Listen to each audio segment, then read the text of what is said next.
In 1930, former Assistant Secretary of the Colored Musicians Club, Local 533, Clara Clavette was stricken with illness and unable to work. Stressed, confused, and lost were only a few emotions Clavette felt during that time in her life. And with the help of Local 533, she survived those challenging years. In February of 1931, Local 533 held a dance to raise money.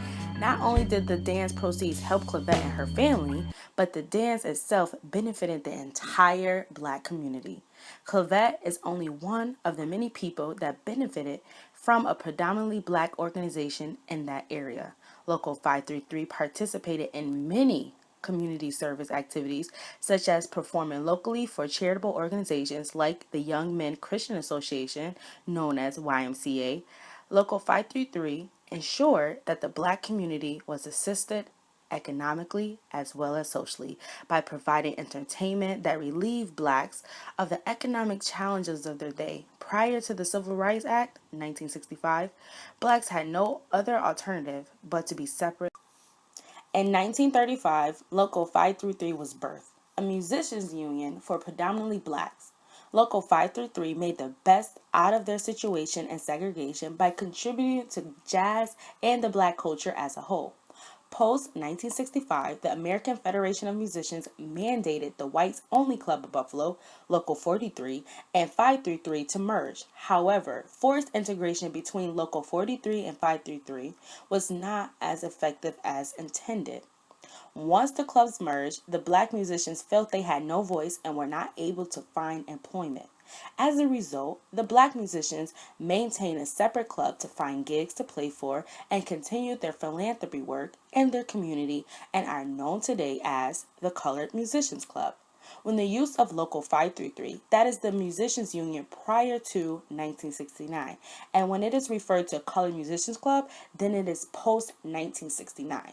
Black musicians decided to stay separate from the whites in evidence that forced integration does not influence people to accept each other's culture, but instead it leads to separatism among the races by choice. 3 journal articles that all argue that the benefits of having segregated musicians union allowed the Black musicians to preserve their culture.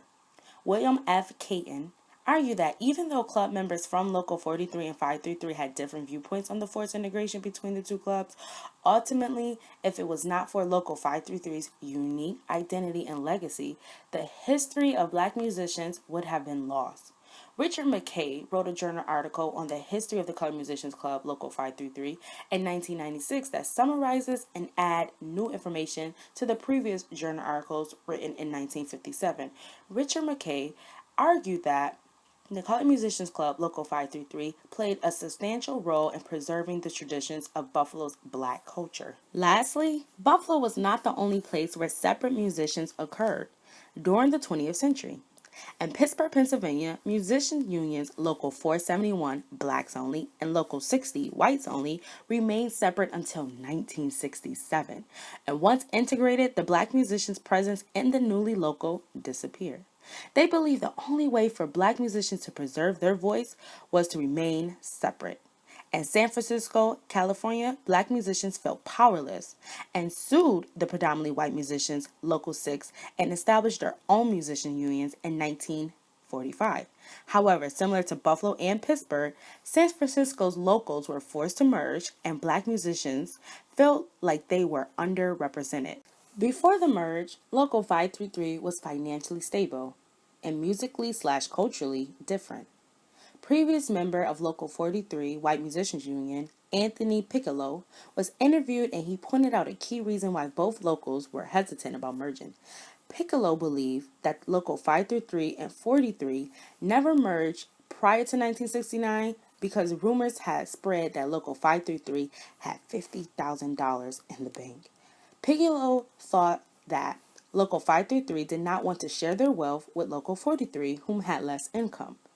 A hindrance to merging was Local 533's desire to preserve their hard-earned money, which also shows how financially well off they were as a separate club. Piccolo also believed another reason why there was a delay in the merges between both clubs was the different types of music each club favored. Conrad Topfer Jr. was one of the few white musicians in Local 533. He expressed his thoughts about merging with Local 43 through an interview. Topher explained multiple times that he was questioned by Local 43 members on his reasoning behind joining Local 533. He told Local 43 members that many of his friends were in Local 533, and he wanted to be with them. Topher believed many Local 43 members were jealous of Local 533 because they did not have as many good musicians as Local 533. He also expressed that many of Local 43 members were racist and did not understand jazz. He stated, "If you understand jazz, you can never be a racist." Meaning that many white musicians played and liked jazz, but rarely took the time to understand the people and struggles behind the style of the genre. Local 533 benefited as an independent club because they were allowed to monitor their spending as money as well as control the music they wanted to play. During the process of integrating unions of both Local 43 and 533, it was not favored by the very same organization that had forced the integration. The American Federation of Musicians, AFM, was pressured to integrate all separate clubs under their leadership when cities such as Los Angeles, Chicago, and Pittsburgh merged. The AFM sent a letter in November of 1968 to Local 533 and 43 members. The letter explained to both locals that they were officially mandated to merge. Even though AFM ordered the mergence, the letter also stated that AFM regretted having to order integration. This shows that integration was not wanted from the same club that was promoting it, and that AFM only ordered mergence to satisfy the Civil Rights Act. Leaders of both locals were also advised to inform their members immediately to prevent conflict when both clubs were to meet to discuss rules and regulations of the newly formed club, Local 92. However, the AFM failed to suggest any strategies or ideals to take after both clubs were to merge. After reviewing the minutes of Local 43 from 1968, once again, it is clear that majority of the club members did not want to merge. Local 43 members discussed at their meeting to raise initiation fee for Local 533 members. Local 43 thought by making the black musicians pay more to join Local 92 that they would be less willing to join. After days of a negotiating agreement form, both locals came to a consensus. Many black musicians believed that Local 92 was a failure, so they maintained their own club, the Colored Musicians Club. Many of the club members were previous members of Local 533. One may ask why Local 533 members separate themselves from the newly integrated Musicians Club.